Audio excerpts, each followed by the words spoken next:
Today we're taking a look at these NBA matches, which are happening on Wednesday, May 3, 2023, and giving you our team and total picks for today. Welcome back to High Stakes. Before we dive into our video, don't forget to subscribe and to push the notification bell so you don't miss any of our videos.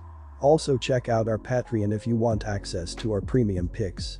Our Patreon is a way for us to help you improve your chances of making more money, and if you are interested in props and parlay picks, check out our new channel High Stakes Props and Parlays, where you can find our player props and parlay picks predictions.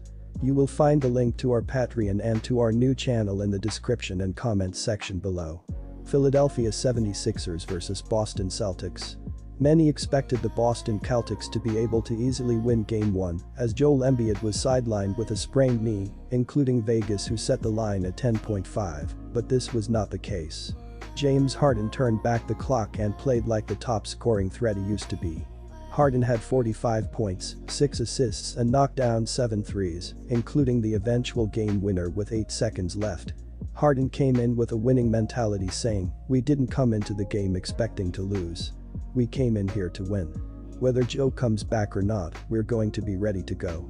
Harden was excellent, and so was his backcourt mate Tyrese Maxey, who had 26 points and 4 steals. Maxey got a steal on an errant pass from Malcolm Brogdon with 30 seconds left, which led to a breakaway dunk, giving the 76ers the lead late. Tobias Harris played well, scoring 18 points and grabbing 5 rebounds. Paul Reed started in place of Embiid and played admirably with 10 points and 13 rebounds, including hitting 4 clutch free throws down the stretch. DeAnthony Melton hit 5 threes off the bench and scored 17, as the Sixers only went 8 deep in the game. Harden now leads the team in postseason scoring with 22.8 ppg, followed closely by Maxey, 22.6, Embiid, 20.0, and Harris, 19.8. Joel Embiid's Game 2 status is still unknown, though Vegas is counting on him being out, as the spread is similar to Game 1's at plus 9.5. The 76ers ranked 3rd in offensive efficiency and 9th in defensive efficiency in the regular season, according to dunksandthrees.com. Philadelphia played at the 27th fastest tempo in the league, though they are likely to play faster if Embiid is not in the lineup. Philadelphia was 25-16 on the road in the regular season and 3-0 so far in the playoffs on the road.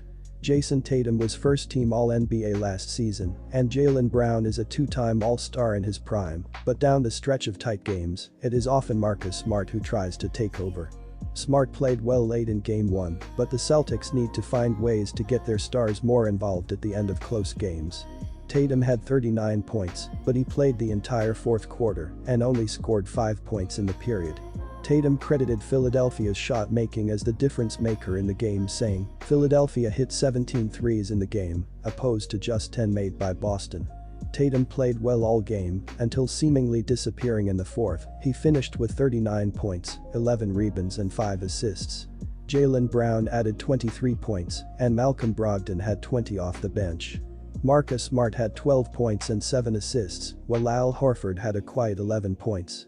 Derrick Brown has had an up-and-down postseason. He only had 4 points after scoring 18 or more 3 times against Atlanta in the first round. Jason Tatum is leading the team in playoff scoring with 28.9 ppg, with Jaylen Brown not far behind at 26.1. The two Boston stars need to step up late in the game if Game 2 is tight down the stretch. Boston's typical rotation is at full strength for Game 2.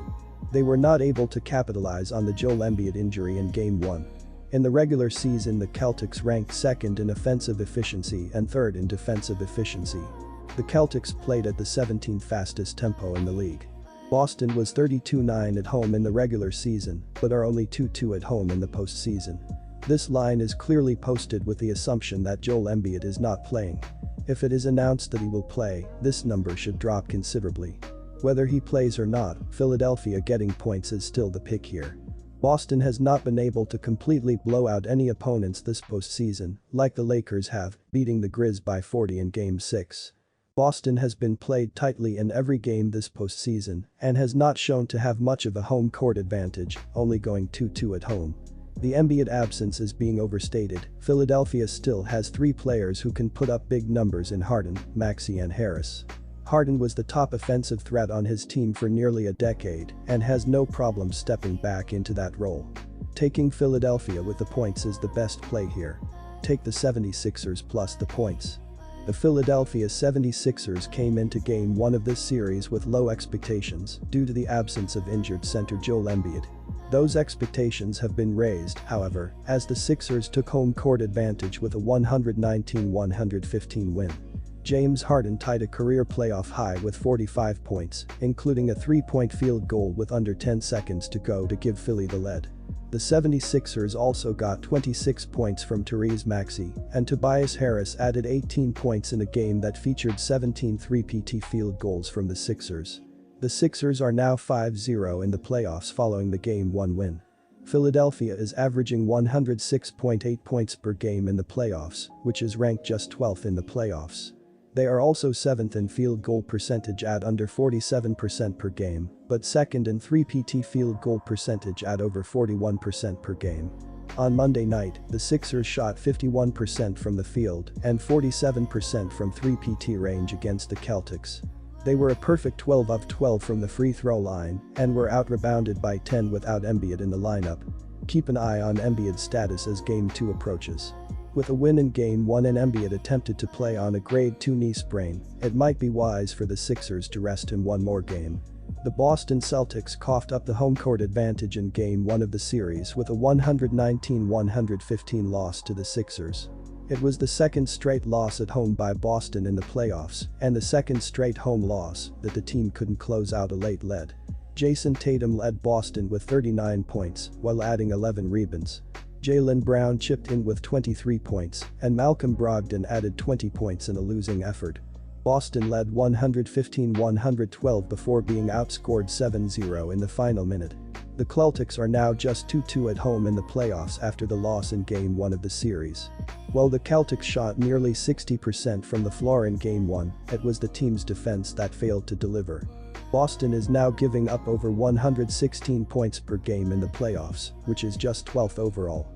Boston allowed 17 3-PT field goals in Game 1 and is just 11th in the playoffs in 3-PT defense, allowing teams to shoot nearly 40% from long range after ranking 2nd in 3-PT defense during the regular season. The Celtics will need to tighten up their perimeter defense if they want to advance to the conference finals. The first game flew way over the set total of 215 as the teams scored a combined 236. The adjustment of 3 points up to 218 is not enough to justify taking the under. The removal of Joel Embiid from the lineup actually speeds up the game for Philadelphia. They no longer have to wait for Embiid to get position in the post, leaving Harden and Maxey to fly up and down the court and score quick. Boston has hit the over in 5 straight playoff games as their perimeter-focused defense can score big points.